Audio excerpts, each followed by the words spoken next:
ಬೆಂಗಳೂರಿಗೆ IT-BT city ಅನ್ನುವಂತ ಹೆಗ್ಗಳಿಕೆ ಇದೆ. ರಾಷ್ಟ್ರೀಯ ಅಂತಾರಾಷ್ಟ್ರೀಯ ಮಟ್ಟದಲ್ಲಿ ವಿವಿಧ ಕ್ಷೇತ್ರಗಳಲ್ಲಿ ಸಾಧನೆಯನ್ನ ಮಾಡಿ ಸೈ ಅನ್ನಿಸಿಕೊಂಡಿದೆ.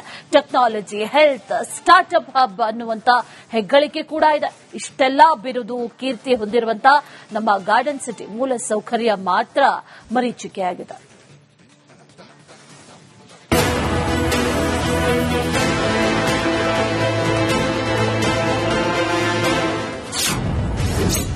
ಐಟಿ ಸಿಟಿ ಶೌಚಾಲಯಗಳ ಸ್ಥಿತಿಗತಿ ಕುರಿತು audit. Bengaluru public toilet is too bad, urgent nature ಕಾಲ್.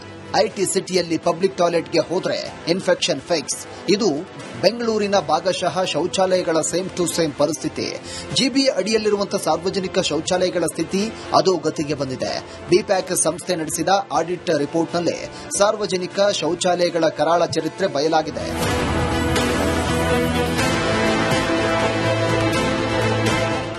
ಬೀದಿ ಬದಿ ವ್ಯಾಪಾರಿಗಳು, ಬಸ್ ಕಂಡಕ್ಟರ್, ಡ್ರೈವರ್ಸ್, ಆಟೋ ಚಾಲಕರು, ಪೌರ ಕಾರ್ಮಿಕರು ಹೀಗೆ ಹಲವು ವರ್ಗದ ಸಣ್ಣ ಬಡ ಕಾರ್ಮಿಕರು ಪಬ್ಲಿಕ್ ಟಾಯ್ಲೆಟ್ ಮೇಲೆ ಅವಲಂಬಿತರಾಗಿದ್ದಾರೆ. ಆದರೆ ಜಿಬಿಎ ಅಡಿಯ ಶೌಚಾಲಯಗಳು ಬಳಕೆಗೆ ಯೋಗ್ಯವಾಗಿಲ್ಲ. 2 ತಿಂಗಳ ಕಾಲ ಸತತವಾಗಿ ಈ ಬಗ್ಗೆ ಸ್ಟಡಿ ನಡೆಸಲಾಗಿದೆ. ರೆಸಿಡೆನ್ಷಿಯಲ್ ವೆಲ್ಫೇರ್ ಅಸೋಸಿಯೇಷನ್, ಆಟೋ ಚಾಲಕರು, ನಾಗರಿಕರು ಶೌಚಾಲಯಗಳ ಕುರಿತು ಬಿಪ್ಯಾಕ್ ಸಂಸ್ಥೆ ಅಡಿ ಅಧ್ಯಯನ ನಡೆಸಿದ್ದಾರೆ. ಈ ವೇಳೆ ಹಲವು ವಿಚಾರಗಳು ಬಯಲಾಗಿವೆ. ಬೆಂಗಳೂರಲ್ಲಿ ಬಹಳಷ್ಟು ಜನ ಈಗ ಬೆಂಗಳೂರಲ್ಲಿರುವಂತಹ 1,60,00,000 ಪಾಪ್ಯುಲೇಷನ್ಸ್ಗೆ ಬಹಳಷ್ಟು ಜನ ಗಿಗ್ ವರ್ಕರ್ಸ್ ಇದ್ದಾರೆ, ಆಟೋ ಡ್ರೈವರ್ಸ್ ಇದ್ದಾರೆ. ಅವರು ಬೆಳಿಗ್ಗೆ ಮನೆ ಬಿಟ್ರೆ ಸಂಜೆನೆ ಅವರು ಮನೆಗೆ ಹೋಗೋದು. ಅವರ ಮೂಲ ಆಧಾರ ಅವರ ಯೂರಿನ್ ಪಾಸ್ ಮಾಡೋದಕ್ಕೆ, ಇನ್ನೊಂದು ಮತ್ತೊಂದಕ್ಕೆ ಅಂತ ಹೇಳಿದ್ರೆ ಪಬ್ಲಿಕ್ ಟಾಯ್ಲೆಟ್ ಮೇಲೆ ಡಿಪೆಂಡ್ ಆಗಿರ್ತಾರೆ. ಆದ್ರೆ ನಮ್ಮಂತ ಬಹಳಷ್ಟು ಜನಕ್ಕೆ ಏನಂತ ಹೇಳಿದ್ರೆ ಬೇರೆ ಬೇರೆ ಆಫೀಸ್ ಇರ್ಬೋದು, ಇನ್ನೊಂದು ಮತ್ತೊಂದು ಆಕ್ಸೆಸ್ ಇರುತ್ತೆ, ಇವರಿಗೆ ಆಕ್ಸೆಸ್ ಇರಲ್ಲ.